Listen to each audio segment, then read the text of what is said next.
आइए आइए तशरीफ़ लाइए। चैनल को करें सब्सक्राइब, वीडियो को लाइक करके शेयर करें अपने दोस्तों, मोहब्बतों, सहेलियों और फैमिली के साथ, और कमेंट करके बताइए कि आपको कौन सा पार्ट सबसे ज़्यादा पसंद आया। वीडियो को शुरू से लेकर एंड तक देखिए। शुक्रिया। अस्सलाम वालेकुम। I hope all of you are doing great. काफ़ी जो है वो आ रही थी मुझे भी रिक्वेस्ट कि आप ब्रिटिश काउंसिल की जो न्यू हायरिंग्स हो रही हैं या रिक्रूटमेंट्स हो रही हैं फ्रीलांस वेन्यू स्टाफ के लिए, तो उसके बारे में कुछ डिटेल्स हमें बता दें, प्रोज कॉन्स बता दें, एंड साथ में जो है ना वो आप हमें ये बता दें कि किस हिसाब से उनकी मतलब क्या ड्यूटी स्केड्यूल्स होते हैं, कब लास्ट डेट है अप्लाई करने के लिए, अप्लाई करने के बाद क्या करना पड़ेगा, क्या क्या रूल रेगुलेशंस होंगे, किस लिंक पे जाके आपने अप्लाई करना है। Each and everything will be discussed in it. आप लोगों को मेनली ये पता होगा कि ब्रिटिश काउंसिल जो है वो एक एग्जामिनेशन बॉडी है जो पाकिस्तान के अंदर कंडक्ट करती है A levels, O levels, accounting के जो आईसीसीए जो इंटरनेशनल होता है उसके जो होते हैं एग्ज़ाम्स वो कंडक्ट करते हैं, एंड आइल्स के एग्ज़ाम कंडक्ट करते हैं। ठीक है। तो जब ये सारे एग्ज़ाम्स कंडक्ट करने होते हैं तो उनको एक पूरी जो है वो टीम चाहिए होती है उन सारे एग्ज़ाम्स को कंडक्ट करने के लिए। तो उनको वो कहते हैं कि वेन्यू स्टाफ है हमारा। ठीक है। उनके लिए एक आप कैटेगरी कह सकते हैं कि एक वेन्यू स्टाफ की कैटेगरी जो है वो दी गई है। ठीक है। और जो फ्रीलांस वेन्यू स्टाफ है उसके अंदर डिफरेंट काइंड ऑफ रोल्स जो हैं वो आते हैं। काफ़ी लोग जो है वो पूछ रहे थे कि क्या लास्ट डेट होगी, कैसे अप्लाई करना है, क्या प्रोज कॉन्स होते हैं, और किस टाइप की ये जो है वो जॉब है, कौन कौन लोग अप्लाई कर सकते हैं, कौन अप्लाई नहीं कर सकते, ईच एंड एवरीथिंग। क्या पेमेंट होगी, क्या ड्यूरेशन होती है, क्योंकि मैं खुद 2021 से लेके अभी तक जो है वो कर रही हूँ, इन्विजिलेशन कर रही हूँ as freelance venue staff in British Council. तो मैं जो है वो आप लोगों को डिटेल में एक एक चीज़ उसकी बताऊंगी कि क्या सिस्टम है, कौन लोग अप्लाई करेंगे, क्योंकि मोस्टली क्या होता है कि ब्रिटिश काउंसिल का नाम देख के हर दूसरा बंदा जो है वो अप्लाई करने लग जाता है कि हाँ जी हम भी अप्लाई कर लें, हाँ जी हम भी अप्लाई कर लें, राइट। लेकिन क्या होता है कि बहुत से ऐसे लोग जो उन सीट्स के ऊपर होने चाहिए, ठीक है, जो मेनली काम नहीं कर रहे हैं और उन सीट्स के ऊपर होने चाहिए हैं, ठीक है, उनकी वो सीट मारी जाती है, और जो लोग अप्लाई करते हैं वो भी नहीं कर पाते हैं पार्टिसिपेट उसके अंदर। वो भी मैं आपको बताऊंगी कि वो क्या वजह होगी। लिंक भी मैं आपको जो है वो डिस्क्रिप्शन में डाल दूंगी जहाँ से आप जो है वो अप्लाई कर सकते हैं। ठीक है। मैं ट्राई करूँगी कि इसी वीडियो में या नेक्स्ट वीडियो के अंदर मैं आपको पूरा प्रोसेस जो है वो एप्लीकेशन का बता दूँ कि अप्लाई कैसे करना है, और अप्लाई करने के बाद भी डिफरेंट जो है वो चीज़ें होती हैं। अगर आप में से कुछ लोगों को जो है उनके ऊपर भी डिस्कशन चाहिए है कि किस तरीके से हम लोगों ने डॉक्यूमेंट्स अपलोड करने हैं, क्या क्या सिस्टम होता है, क्योंकि मोस्टली जो है ना वेंडर आईडी बनने में बहुत मसला होता है लोगों का, क्योंकि मेनली लोगों को पता ही नहीं है कि वेंडर आईडी के लिए हमें क्या चीज़ चाहिए है। ठीक है। बार बार ईमेल्स भी आती हैं लेकिन फिर भी मोस्टली हमारी पेमेंट्स जो है वो रुक जाती हैं, क्योंकि पूरे वेन्यू स्टाफ में से किसी एक बंदे की आईडी जो है वो वेंडर आईडी नहीं बनी होती, क्योंकि उस बंदे की जो है वो बैंक की डिटेल्स या जो भी डिटेल्स मांगी हुई होती हैं ब्रिटिश काउंसिल ने वो नहीं दी गई हुई होती। तो इस वजह से ऐसा होता है कि एक बंदे का प्रॉब्लम आ जाता है वेंडर आईडी का, तो पूरा जो वेन्यू स्टाफ है उसको सफ़र करना पड़ जाता है सम टाइम, कुछ केसेस के अंदर। मोस्टली ऐसा नहीं होता लेकिन कुछ केसेस के अंदर। ठीक है। तो सबसे पहले मैं आपको बता देती हूँ कि वेन्यू स्टाफ जो है उसके अंदर ड्यूटीज़ कौन कौन सी आ जाएंगी। ठीक है। तो ड्यूटीज़ सबसे पहले होता है जी सुपरवाइज़र। आप लोगों को पता है कि जो सुपरवाइज़ करता है पूरी जो भी वेन्यू के ऊपर काम हो रहे हैं उन सब की सुपरविजन जो है वो सुपरवाइज़र करता है। मींस उस पूरे काम में जो आपका हेड होगा वो सुपरवाइज़र होगा। जो भी चीज़ आपको समझ आ रही है, जो भी समझ नहीं आ रही या कंफ्यूजिंग लग रही है, तो आपको जाना है सुपरवाइज़र से बात करनी है, या फिर आपने असिस्टेंट सुपरवाइज़र से बात करनी है। ठीक है। फर्स्ट होता है आपका सुपरवाइज़र, उसके बाद आता है असिस्टेंट सुपरवाइज़र, फिर आते हैं आपके इन्विजिलेटर्स। इन्विजिलेटर्स के अंदर भी डिफरेंट जो है वो होती हैं, कैटेगरीज होती हैं। ठीक है। और डिफरेंट डिफरेंट ड्यूटीज़ होती हैं जो हर एक बंदे की जो ये क्या कहते हैं उसको, हर बंदे को दी हुई होती हैं, डिफरेंट जो है उनकी रिस्पॉन्सिबिलिटीज़ होती हैं। उसके बाद आ जाते हैं मार्शल। ठीक है, मेनली मैं जिसके ऊपर काम कर रही हूँ, मैं मेनली इन्विजिलेटर के ऊपर जो है वो काम कर रही हूँ। 2021 से जो है वो हमारा स्टार्ट हुआ है। जो बैच था 2021 का, उसमें मेरी हायरिंग हुई थी। तो उसके बाद जो है वो एक एक चीज़ आपको सबसे ज़्यादा कन्वीनियंट ये चीज़ लगेगी कि ब्रिटिश काउंसिल हमेशा जब भी उनका एक सेशन स्टार्ट होने लगता है ना, साल का जो फर्स्ट सेशन स्टार्ट होना होता है, उससे पहले वो मस्ट एक जो है ना वो आपको ट्रेनिंग देते हैं। ठीक है, वो ट्रेनिंग जब 2021 में हमने ली थी वो ऑनलाइन हुई थी। ठीक है, लेकिन जो 2022 में हुई थी ट्रेनिंग इनकी फ्रीलांस के लिए, तो फ्रीलांस वेन्यू स्टाफ के लिए, तो वो हुई थी हमारी ऑन साइट हुई थी। और हमारा जो बना था वो, मेनली मैं जेलम की बात करूँगी क्योंकि मैं जेलम से हूँ। ठीक है, जेलम पंजाब से। तो जो हमारे एरियाज़ में जेलम और मीरपुर दो एरियाज़ और एक खारियाँ हैं। ठीक है, ये तीन एरियाज़ ऐसे हैं जिनके बारे में मुझे थोड़ा सा आइडिया है कि इन तीनों जगहों पे होते हैं इनके A levels, O levels and IELTS के जो एग्ज़ाम्स होते हैं। ठीक है, वो इन जगहों पे होते हैं। ठीक है, सम टाइम ऐसा होता है कि किसी वेन्यू पे आइल्स के एग्ज़ाम्स जो है वो, क्योंकि उन्होंने डेट्स दी हुई होती हैं, उस हिसाब से वो पूरा आपके पास जो एक पोर्टल आ जाता है जिसके अंदर वो सारी चीज़ें उन्होंने मेंशन की होती हैं कि इस जगह पे लोग अवेलेबल हैं इस एग्ज़ाम में। ठीक है, अब जब बिल्कुल स्टार्ट में आप शुरू करते हो, स्टार्ट के आई थिंक 2 से 3 साल आप जस्ट इन्विजिलेशन या जो भी आपको मिलता है वेन्यू स्टाफ की, जो भी आपको कैटेगरी जो है वो मिलती है, उसके अंदर आप ऑलमोस्ट 2 से 3 साल जो है वो काम करते हो, फिर आप जो है वो एलिजिबल हो जाते हो आइट्स में अप्लाई करने के लिए। तो आपको जो है वो रिकमेंडेशंस जो है वो कर दी जाती हैं कि ये बंदा इतना सीनियर हो गया, ही विल और she will handle this thing. तो आप वो चीज़ जो है वो आइल्स के एग्ज़ाम्स के लिए भी आप कर सकते हो। फिर डिफरेंट एग्ज़ाम्स के अंदर, क्योंकि जब आपको एक चीज़ में एक्सपीरियंस होने लग जाता है सालों का, तो वो आहिस्ता आहिस्ता आपको डिफरेंट और एग्जामिनेशंस के लिए भी जो है वो स्टार्ट कर देते हैं रिकमेंड करना कि जी ये इन जगहों पे भी चीज़ें जो है वो हैंडल कर सकता है। ठीक है, अब बात आ गई जी हमने अप्लाई कहाँ से करना है। ये है जी हमारे पास लिंक। ये लिंक जो है वो मैं आपको आप यहाँ से भी नोट डाउन कर सकते हैं। और दूसरी चीज़ मैं आपको लिंक जो है वो डिस्क्रिप्शन के अंदर भी दे दूँगी वीडियो के, तो आप वहाँ से भी इसको जो है वो चेकआउट कर सकते हैं।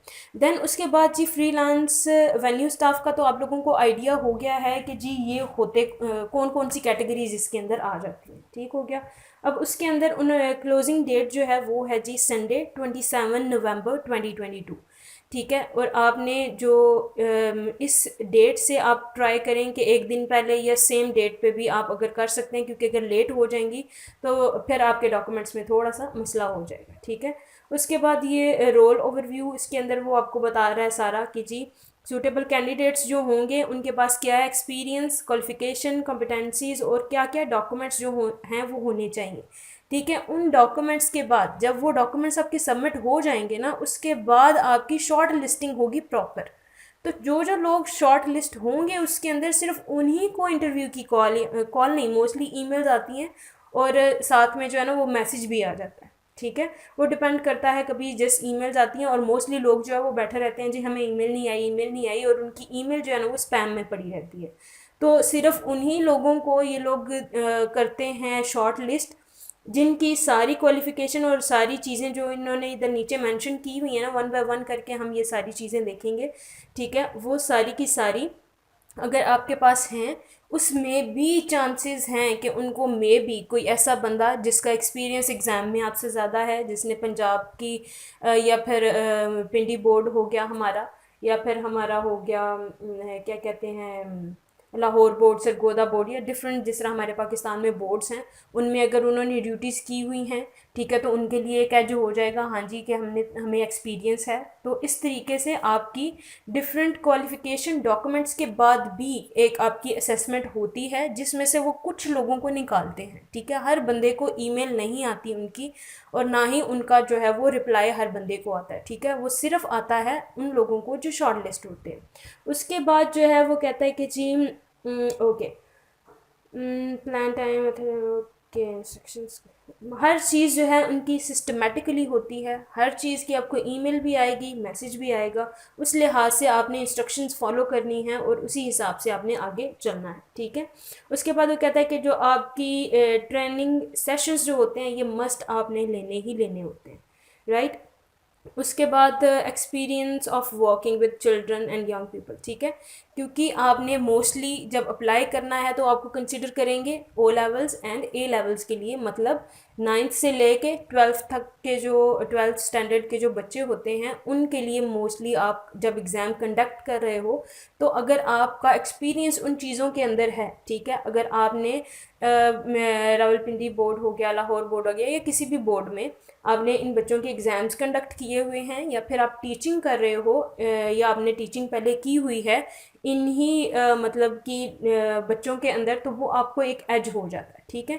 Intermediate use of technology including internet and email, ठीक है, इंटरनेट और ईमेल वगैरह जो है उसको यूज़ करने का थोड़ा बहुत आना चाहिए है, आपको थोड़ा बहुत जो है ना वो क्या कह सकते हैं नॉलेज होना चाहिए, क्योंकि सम टाइम ऐसा होता है कि इन्विजिलेशन के अंदर आता है कीको पर्सन, ठीक है, कीको पर्सन जो कि आपके इन आउट की जो है वो करता है, अटेंडेंस जैसे लगाते हैं ना, ऑनलाइन अटेंडेंस होती है इन लोगों की, तो उसके लिए वो पूरा एक सिस्टम जो है ना वो चलाना पड़ता है, वो एक अलग से एक सॉफ्टवेयर है इनका जिसके थ्रू ये लोग आपके जो है ना वो आईडीज़ के साथ आईडीज़ को स्कैन करके आपकी जो है वो कर देते हैं, अटेंडेंस लगाते हैं। तो अगर आपको ये थोड़ी बहुत ही टेक्नोलॉजी की नॉलेज होगी, आपको इंटरनेट की नॉलेज होगी, आपको पता होगा ईमेल्स कैसे, क्योंकि मेनली जो इनका फोकस होता है ये ईमेल्स ही करते हैं, ठीक है।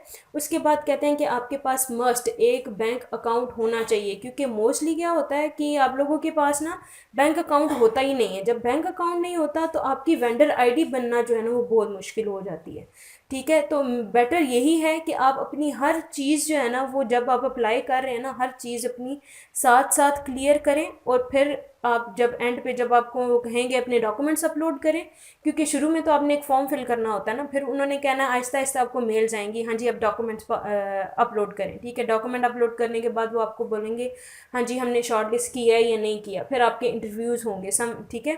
कुछ इस तरह का ना इनका प्रोसेस होता है। उसके बाद आपके पास एक अपना बैंक अकाउंट अगर नहीं है तो बैंक अकाउंट पहले ही ओपन अपना करवा लें। एंड देन उसके बाद कहता है कि अगर एजुकेशन की बात आती है तो 11 ईयर की एजुकेशन आपकी मस्ट होनी चाहिए, ठीक है। और अगर 16 ईयर की एजुकेशन है ना, education transcript in case of 16 year education is not complete, ठीक है। कहता है कि अगर 16 ईयर्स की आपकी एजुकेशन कंप्लीट नहीं हुई तो आपकी एटलीस्ट 14 ईयर्स की जो एजुकेशन की ट्रांसक्रिप्ट है ना वो आपके पास होनी चाहिए है। अगर आपने 16 ईयर की एजुकेशन कंप्लीट की हुई है that is also an H for you, ठीक है। और अगर आपने कंप्यूटर या टेक्नोलॉजी के किसी सब्जेक्ट के अंदर 16 ईयर की एजुकेशन कंप्लीट की है तो वो ज़्यादा बेटर होता है, क्योंकि फिर उनको पता है कि जी आपके पास ये जो पॉइंट है टेक्नोलॉजी और ईमेल और इंटरनेट का, तो ये भी आपका उसी के अंदर आ जाएगा, आपको एक माइनर सा एज वहाँ पे भी मिल सकता है, ठीक है। उसके बाद copy of your CNIC front end back दोनों। अब जब आपने डॉक्यूमेंट्स बनाने हैं ना तो आपने डॉक्यूमेंट्स अपने स्कैन करके रखने हैं सारे, ठीक है। हर चीज़ जो उन्होंने यहाँ से बोली हुई है ना, जैसे एजुकेशन की जो आपकी ट्रांसक्रिप्ट्स हैं वो आपके CNIC का फ्रंट एंड बैक दोनों की स्कैन करवा के अपने पास रख लें, ठीक है। उसके बाद पुलिस वेरिफिकेशन जो आपका पुलिस कैरेक्टर सर्टिफिकेट है ना, ठीक है, ये हमारा जो जेलम का बनता है ना वो जेलम जो खिदमत ऑफिस है ना, जेलम के अंदर आई थिंक मुझे पर्टिकुलर जो है वो जगह नहीं याद, ट्रैफिक पुलिस का जो दफ्तर है ना उसके साथ ही अलहिदमत जो है वो उनका वो बना हुआ सारा सिस्टम, ठीक है। आपने वहाँ पे जाना है, उनको जाके बोलना है जी हमें पुलिस वेरिफिकेशन सर्टिफिकेट चाहिए। वो पूछेंगे आपसे कि हाँ जी किस काम के लिए आपको चाहिए है, तो आपने उनको बोलना है कि जी हमें ऐसे ब्रिटिश काउंसिल की तरफ से हमें ऐसे ऐसे जो भी उन्होंने अभी बेशक आप कर लें, बल्कि अभी ना करें क्योंकि ये टाइम लेगा बहुत काम जब तक डॉक्यूमेंट अपलोड होने हैं, क्योंकि ये जो पुलिस वेरिफिकेशन सर्टिफिकेट जो है ये जब बनता है ये कुछ डेज़ के लिए बनता है, 30 to 60 डेज़ आई थिंक उसके लिए बनता है, या फिर उससे कम के लिए बनता है, मुझे अभी सही से याद नहीं है क्योंकि मैंने भी बनवाया था तभी। तो आपको जो जेलम में खिदमत ऑफिस है आप गूगल पे जाके जो है वो देख सकते हैं, आपको वहाँ से पता चल जाएगा हाँ जी किस जगह पे इसकी लोकेशन है। ठीक है। तो वहाँ से आप जाके अपना पुलिस वेरिफिकेशन सर्टिफिकेट बना सकते हैं। इसी तरीके से जो बाकी सिटीज़ हैं, हर सिटी का अपना जो है वो एक खिदमत ऑफिस होता है, ठीक है। तो आप अपना वो लिखें कि जी लाहौर का या जिस भी एरिया का आप खिदमत ऑफिस लिखेंगे तो उस हिसाब से वो आपको करके गूगल के ऊपर आपको दे देगा कि हाँ जी ये खिदमत ऑफिस है, यहाँ से आपने जाके अपना जो है वो पुलिस वेरिफिकेशन सर्टिफिकेट जो है वो बनवा लेना। ठीक है। Note, we do not provide any letter for the issuance of character certificate, ठीक है।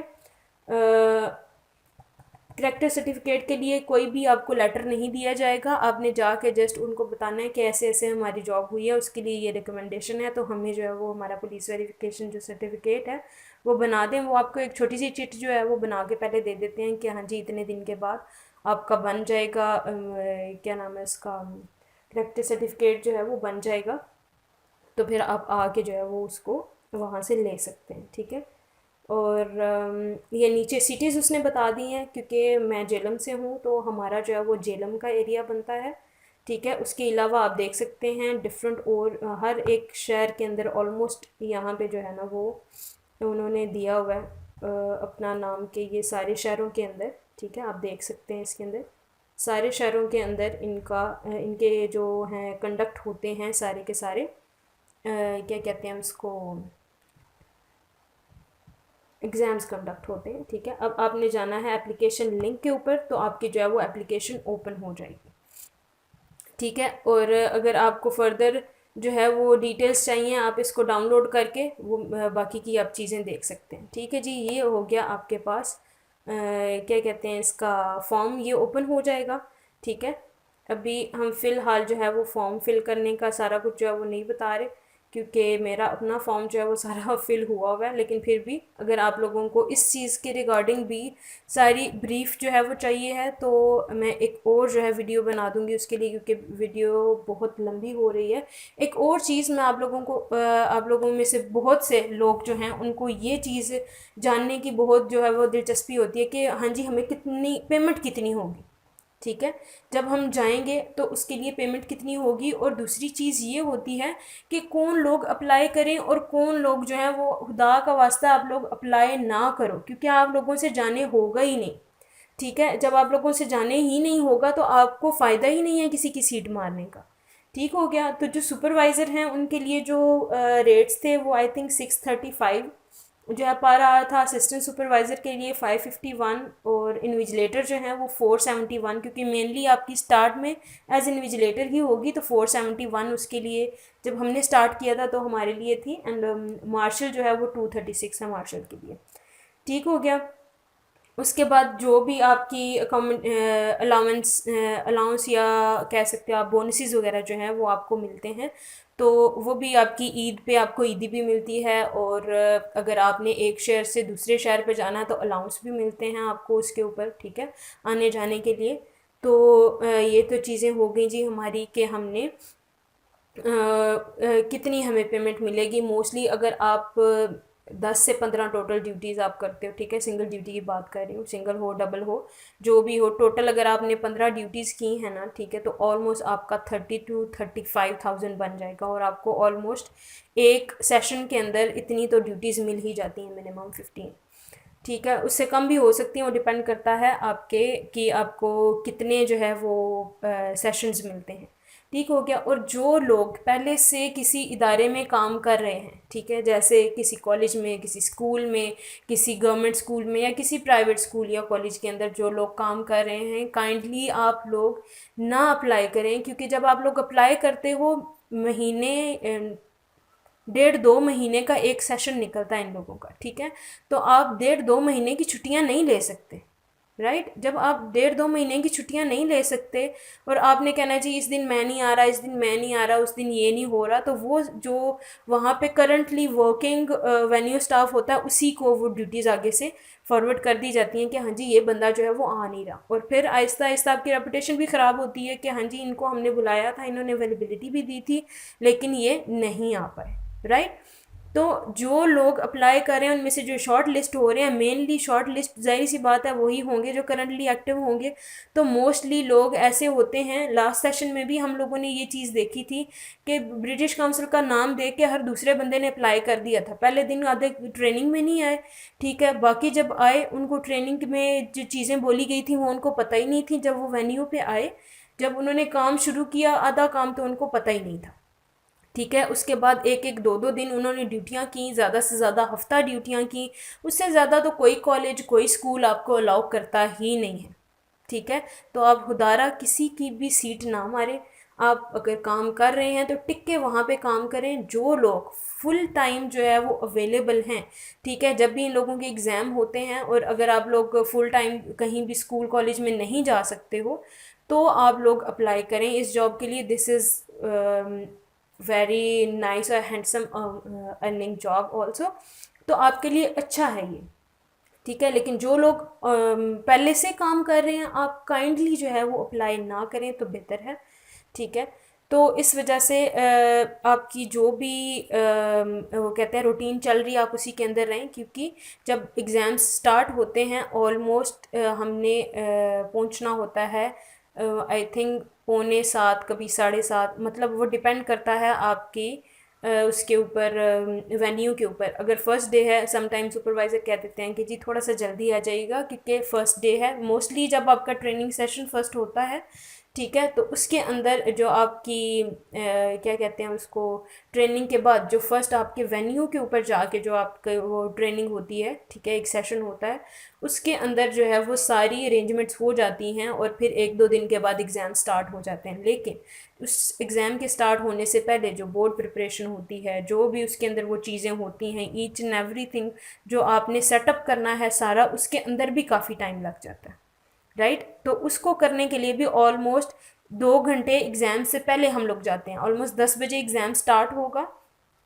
ठीक है। अगर आप 10 बजे तो ऑलमोस्ट स्टार्ट नहीं होता, आई थिंक 8 8:30 बजे तक स्टार्ट जो है वो बिठाना शुरू कर देते हैं। ऑलमोस्ट 9 बजे जो है वो स्टार्टिंग हो जाती है एग्ज़ाम की। लेकिन हमें थोड़ा सा जो है वो पहले, ऑलमोस्ट हमें 7 बजे तक, 7 जो है वो इस तरह से हमें जाना पड़ता है। तो वो डिपेंड करता है कि आपकी उस टाइम क्या टाइमिंग चल रही है, ठीक है, और क्या जो है वो बच्चों को दी हुई अवेलेबिलिटी दी हुई है, उस हिसाब से आपको सुपरवाइज़र एक दिन पहले बता देती है कि जी आपने इस टाइम पे आ जाया करना है, ठीक है। तो वो आपका चलता है ऑलमोस्ट 12 बजे तक फर्स्ट वाला, और फिर उसके बाद जो है वो मैक्सिमम होता है 12 बजे तक, ठीक है। मोस्टली जो है वो 1 घंटे का पेपर होता है, 11 साढ़े या 1.5 घंटे का पेपर होता है, 11 या 11:30 बजे पेपर आपका ख़त्म हो जाता है, ठीक है। तो कभी कभार ऐसा होता है कि 2 या 2.5 घंटे का भी पेपर होता है, तो वो डिपेंड करता है कि आपको सारी क्लोजिंग करते करते 12 हो जाए, ठीक है, या 11:30 या 12 हो जाए।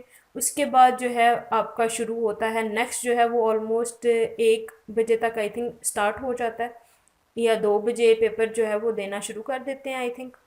मुझे वो इतना एग्जैक्ट टाइमिंग नहीं याद, क्योंकि टाइमिंग जो है वो आगे पीछे होती रहती है, ठीक हो गया। और उसके बाद जो आपकी क्लोजिंग, मैक्सिमम क्लोजिंग जो होती है ना, वो होती है 4, 4:30, या कभी कभार 5 भी हो जाते हैं। तो अगर आप किसी भी जगह पे काम कर रहे हैं पहले से, खुदारा आप अप्लाई ना करें, क्योंकि बेहतर है आपके लिए अप्लाई ना करना, क्योंकि आपने पहुंच ही नहीं सकना टाइम पे, ठीक है। जब पहुंच ही नहीं सकना तो ज़ाहिर सी बात है वो बाकियों को सर्कुलेट हो जाएंगी आपकी ड्यूटीज़। लेकिन वो जो एक बंदा है जिसको हो सकता है ज़्यादा ज़रूरत हो उस टाइम पे, उसके पास कोई इस तरह की जॉब ना हो, कोई जैसे मदर्स होती हैं वो फुल टाइम जॉब नहीं कर सकती, किसी किसी टाइम पे घर वाले थोड़ा बहुत कंप्रोमाइज़ करके उनको कहते हैं चले जाएँ आप काम करने, थोड़ा बहुत एक्टिव हो जाएँ, तो वो कर लेती हैं। तो उनको जो है वो थोड़ा सा करने दें, उनके काम के ऊपर जो है उनको शॉर्ट लिस्ट होने दें।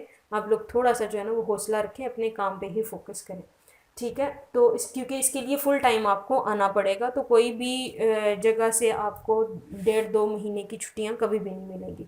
ओके जी, नेक्स्ट जो वीडियो होगी उसके अंदर जो है वो मैं आपको फॉर्म जो है वो फिल करके बताऊंगी कि इसके अंदर कैसे कैसे फिलिंग होनी है सारी, ठीक है। और उसके बाद आपको जो भी और क्यूरीज़ वगैरह होंगी, ये जो मैं वीडियो डाल रही हूँ इसके कमेंट सेक्शन के अंदर जाके आप सारी अपनी क्यूरीज़ डाल दें, ताकि जो नेक्स्ट मैं अपनी वीडियो बना रही हूँ ना एप्लीकेशन फॉर्म की, उसके अंदर वो सारे क्वेश्चंस जो आपके माइंड में है वो सारे के सारे मैं उसके अंदर जो है वो डील कर लूँगी, ठीक है।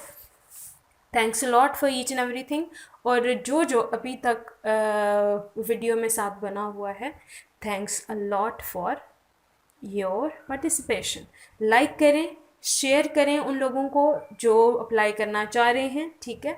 और कमेंट्स मस्ट करें, लाइक और शेयर भी मस्ट करें, ठीक है। और सब्सक्राइब करें मेरे चैनल को, ताकि मैं और इस तरह की जॉब्स और वीडियोस आप लोगों के लिए लेके आऊँ। थैंक यू, अल्लाह हाफिज़।